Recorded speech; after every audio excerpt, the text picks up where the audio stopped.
And now a news alert. A Colorado man dies from the West Nile virus, likely infected during a blood transfusion. He died last year while being treated for cancer.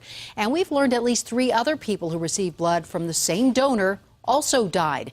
7 News reporter Amanda Cost always investigating. And Amanda, only the cancer patient was actually tested for West Nile. And that's because we found no samples were available for the other patients. Well, this public health report suggests they died from something other than West Nile because they showed no symptoms. But then again, neither did the blood donor. So the questions we're asking here, how this could happen and what it's going to take to prevent it from happening again.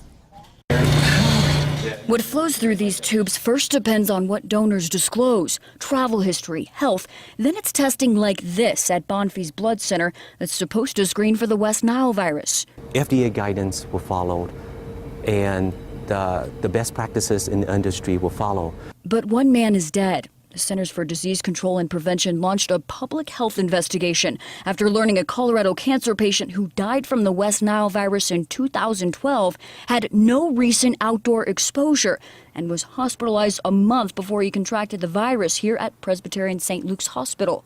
7 News learning this is also where the infected donation was collected. A blood donor with no symptoms of West Nile did report outdoor exposure with mosquito bites.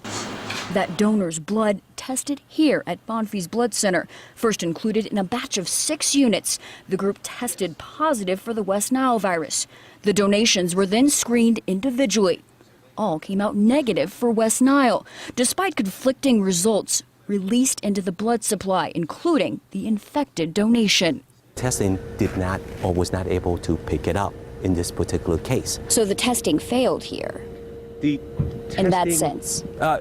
In hindsight, one would say that the testing is not perfect, and therefore there's always area for process improvement.